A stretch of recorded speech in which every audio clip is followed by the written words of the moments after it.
And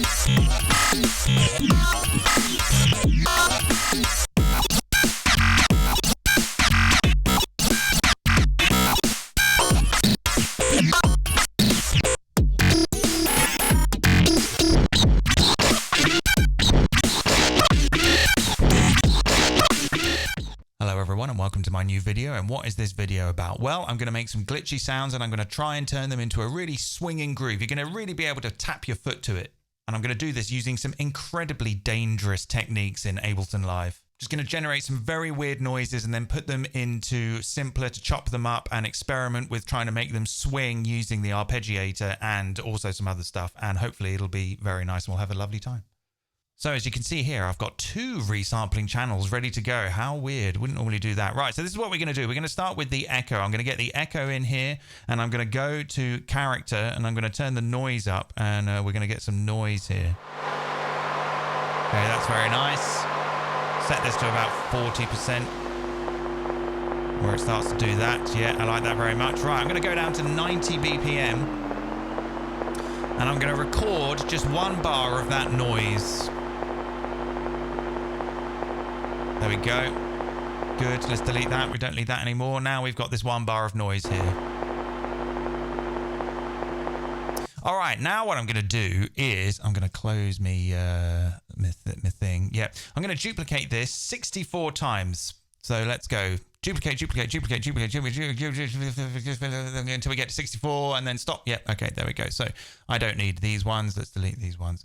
Okay, now what I'm going to do is I'm going to record a load of bizarre clip automation over all of these clips using follow actions. It's going to be very silly and possibly a bit scary. So I'm just warning you now, okay? Let's start by putting a limiter on this track just to make sure we don't blow up the entire world. And then I'm going to go up to 999 BPM. And let's start with like the overdrive. Let's put the overdrive in here.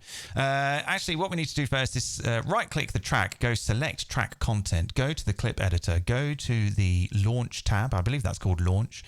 Turn on the follow action, set this to other, and turn link off and set this down to like 1, let's say 1/8 note. Legato off. That's fine. Let's trigger that now. Okay, we just get this awful noise. Right, so I'm just going to record some random clip automation. I'll need my tracks back now. Okay, let's turn this button on. Just turn it down a little bit here on my mixer. And let's go. Let's rave. Okay, is it recording? Yeah, it's recording. Right, so let's just drag this around like this. Okay, very nice. It all sounds a little bit silly at the moment, but it's all going to make perfect sense later. Okay, that's good. Let's just turn record off. Let's get the phaser flanger, the phaser flanger. Let's turn this down, put this down here, turn the feedback up to about 70%. Okay, and maybe I might use the push this time. Let's just wiggle around with that like that. Very nice, okay. Let's go and do that again with another phaser flanger. Duplicate this. Let's maybe do this one with the mouse.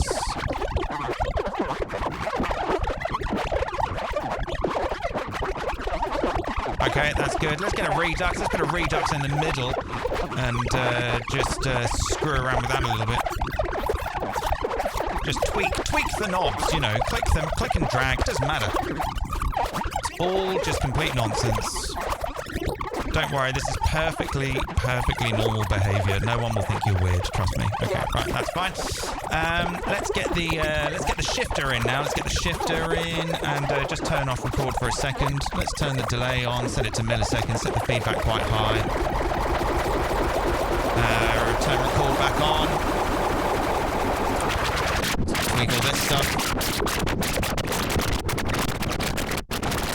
Yeah, very good. This is very nice. And let's just tweak this around a little bit. Right here if we want.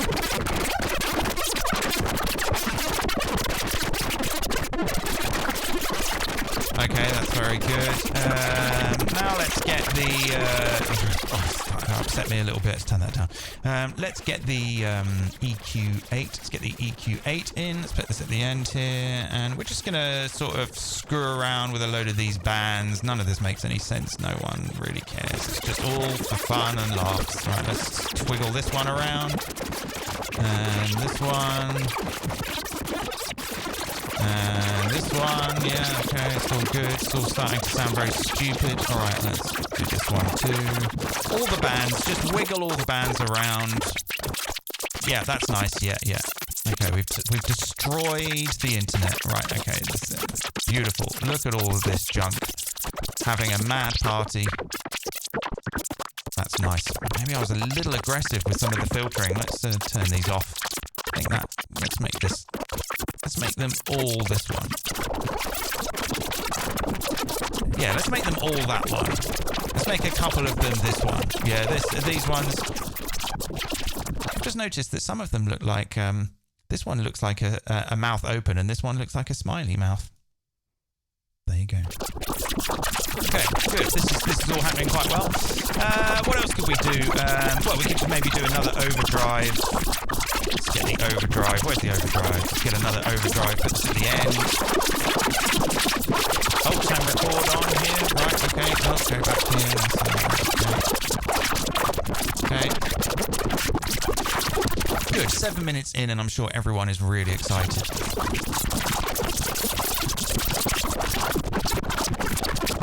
Bet you're all glad that you stayed in to watch this video. Right, okay, right. I think that'll do. Let's stop. Ooh, okay. And then let's just compress it a little bit. Let's go and get the OTT. Let's put the OTT on there. And then let's get the drum bus as well. Where's the drum bus? Let's get the drum bus, put that on the end. Let's whack up the transients, turn the compressor on. All right, now what I'm going to do is I'm going to go back to 90 BPM and I'm going to resample all of that junk to a new clip. So I'm going to right-click the track here, go select track content, go to the clip editor, and I'm going to change this to go to next. And then I'm going to turn linked back on. So they're all going to play for a bar and then move to the next one and then go back to the start. So let's record all of that now. Let me just check. I've got trigger recording on launch. Right, okay. Let's see what this sounds like then.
Going for 64 bars, and then I'm going to stop.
second. So what on earth did I just do? Well, basically, I recorded all of that stuff in that.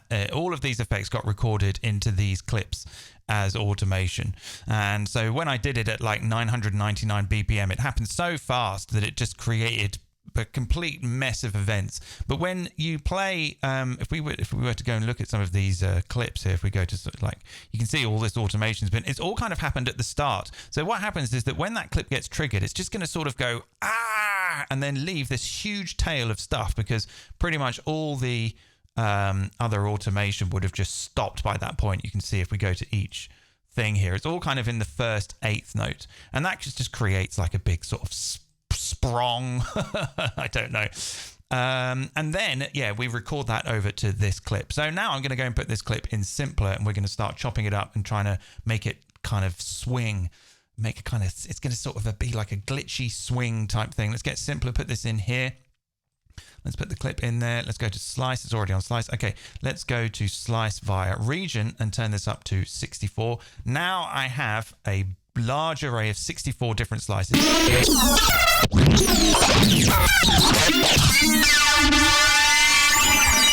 Lovely. I'm going to turn this to gate, and this basically means that the slice will play for as long as I either hold a pad or as long as a MIDI note comes in. Now, if you repeat these things, in my opinion, they start to become music.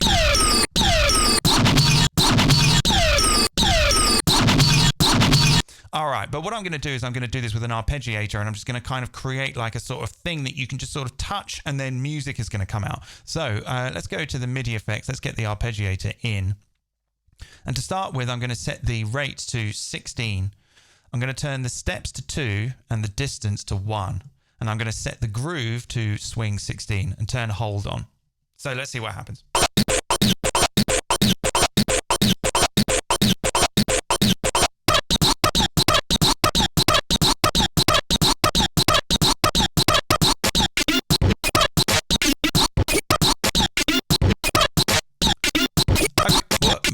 Okay, so what's happening is that because I've got hold on, it's just going to loop those notes around. So we can kind of use the arpeggiator as like a sort of real-time kind of sequencer just by pressing and just leaving it to do its thing. But what I'm going to do is I want to use this re-trigger thing. I'm going to set this to beat, and I'm going to set the interval to be, I believe this is 2 bars. So what will happen is it'll loop the notes around, and then when it gets to 2 bars, it will kind of go back to the start. So it kind of makes it more like a phrase.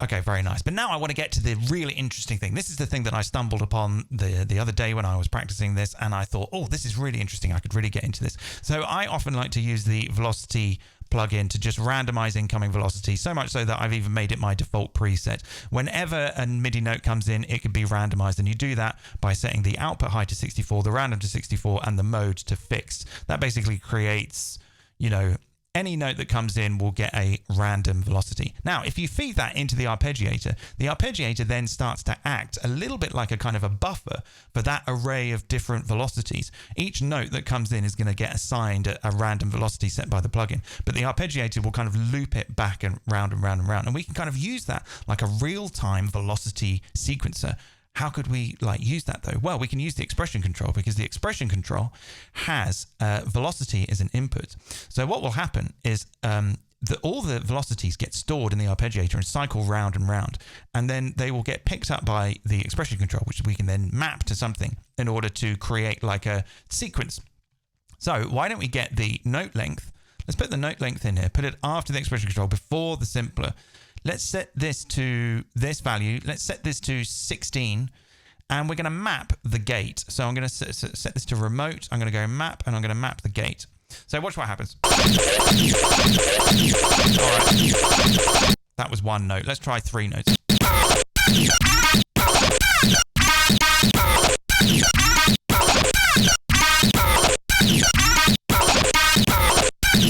So you can see how that mapping is kind of looping round according to the velocities that are being triggered by the arpeggiator.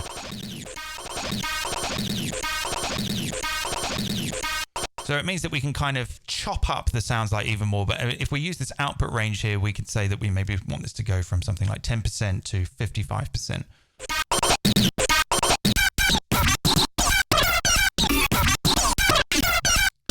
Then it's just a case of pressing random MIDI notes on your whatever, your MIDI controller, and then you can just find these little sequences.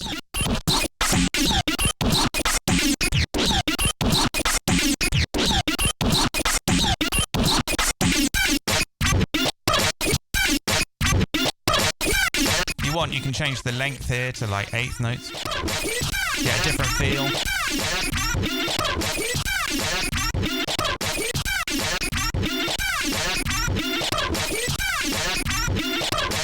Okay, but now what I want to do is I want to go a little bit further. I'm going to get this simpler, I'm going to group it, and I'm going to create multiple instances of that and switch between them using the same velocities that are looping. So I'm going, for this first one, I'm going to turn warp off. Let's go into the chain editor here.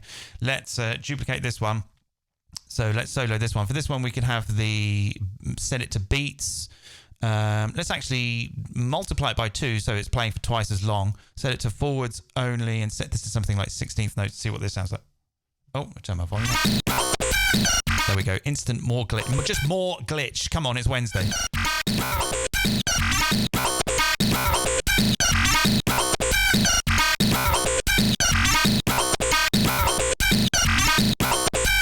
Okay, let's duplicate this one. And this one we'll set to Complex Pro. And maybe pitch it down 12 semitone.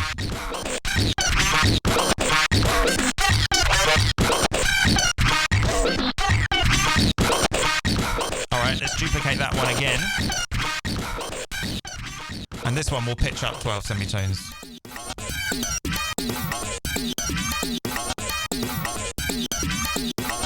Let's do one more, and this one will use the old school tones.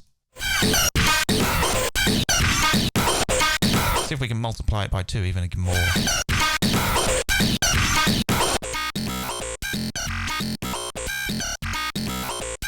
Yeah, all right. Okay, so now let's go into the velocity chain thing selector for the instrument rack. Let's select all of these, right-click and go distribute ranges equally, and then turn solo off. And now we're going to switch between all of those different chains using the velocities. Now, the volume is really loud now, so let's just quickly address that. Let's put a limiter on this so that we can all protect ourselves from the demons of volume. Now, the fact that they're all set to gate is very important because that means that they're not going to get, notes aren't going to like carry on once they've been triggered. It's quite important that we sort of chop them all out. All right.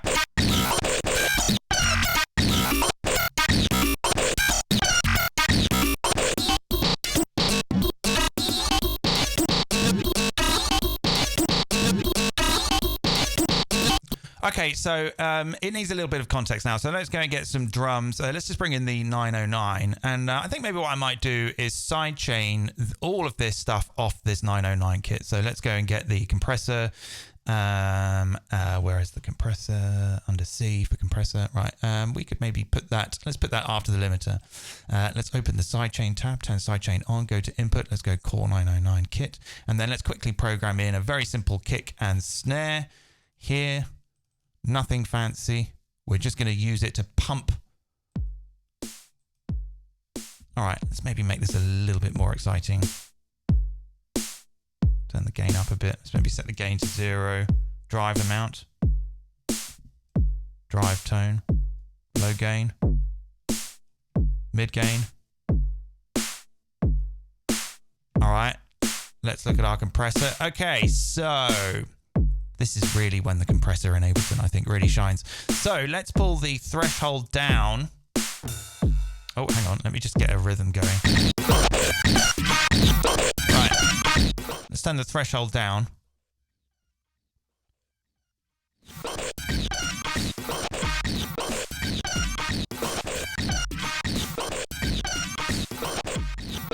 Okay, there we go. Right, that's working. Now, I don't really know if I'm doing this right, but I did this in my rehearsal and I thought it looked kind of fun. I want to get the gain reduction to match the peak of the incoming audio just because I think it looks pretty. There we go. It's a little bit more maybe. There we go. They're just kind of kissing each other. I don't think that's really what you're supposed to do. I just thought it looked satisfying scrolling by like that. And then if we want, we can sort of play with the attack and the release to, if we want it to happen very quickly, we have a very slow attack, a fast attack, I should say. If we want it to happen very slowly, we have a very slow attack. And that just sort of ruins my peak, my kissing peaks. There we go. I want them to just kiss each other. Okay.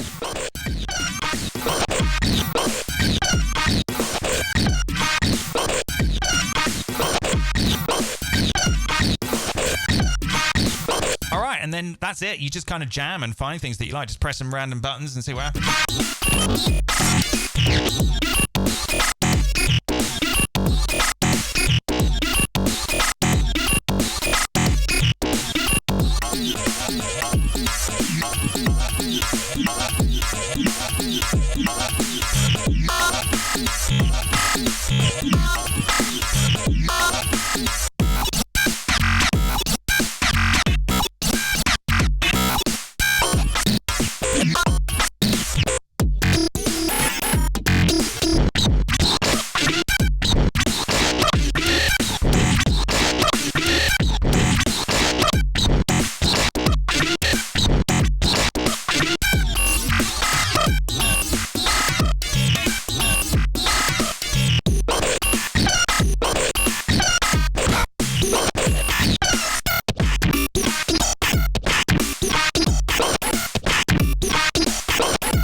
Why don't we just add in a little bit of extra juju and put a beat repeat in here. Set this to like 1/24 and 1/24. Turn the offset down and let's have this interval be like 1/4. Yeah, that's fine. And set the charts to something like 25% and we'll get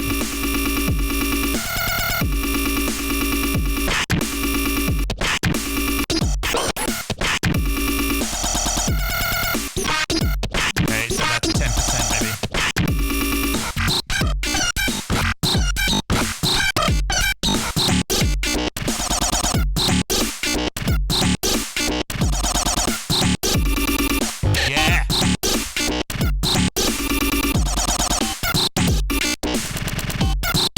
We are mooching with the fax machines.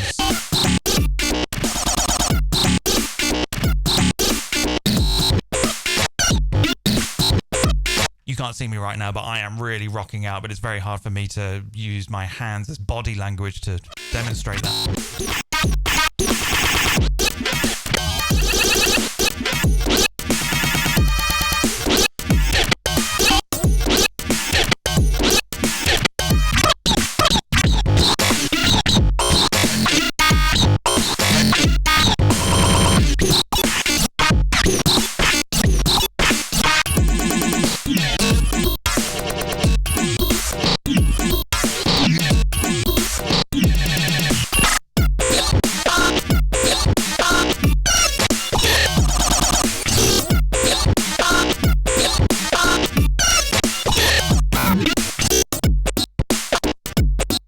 So we can change the length of the note length device to sort of chop it up a little bit more.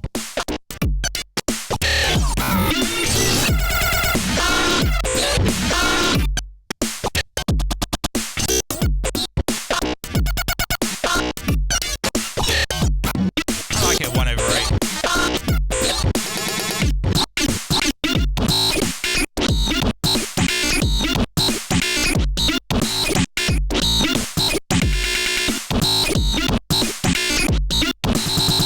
Yeah, it's very, very, very addictive and loads of fun, and you can just play with this forever. So there you go. That is how you can make a complete glitchy swing groove type thing from basically nothing, just some noise, some crazy clip automation, loads of effects, resampling it, chopping it up, using the arpeggiator with this rather nuanced setting of 16th notes, swing 16. You don't need to do any of this other stuff. I just think it's kind of quite interesting. If you have the distance to 1 and the steps to 3, then it'll kind of loop 3 notes above the note. Well, it'll loop 3 notes above. So if you were to do like 3 notes, it would go 1, 2, 3, 4, 1, 2, 3. If you do 2 notes, it goes 1, 2, 3, 1, 2, 3. And you can get these like very interesting sort of grooves and rhythms, patterns. They come out of nowhere. And then with this re-trigger thing, you can set this to beat and set the interval to whatever you want. And it'll kind of cycle background. So it'll go like 1, 2, 3, 1, 2, 3, 1, 2, 1, 2, 3. And then you can get even more interesting musical patterns. So there you go. What fun. Don't have to do it at 90 BPM either. We could do it at like, let's see what 120 sounds like.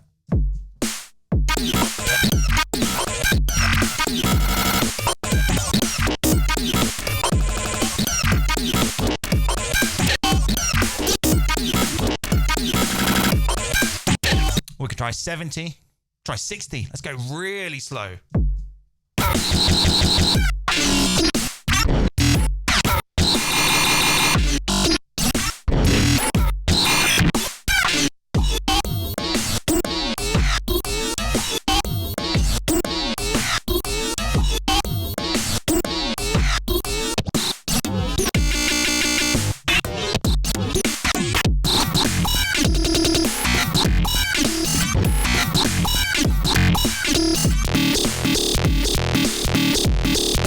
Don't know what's going to happen. You think you know what's going to happen, and then you think like, oh, I'm starting to get a bit bored of it now, and then you just press a button and something else happens.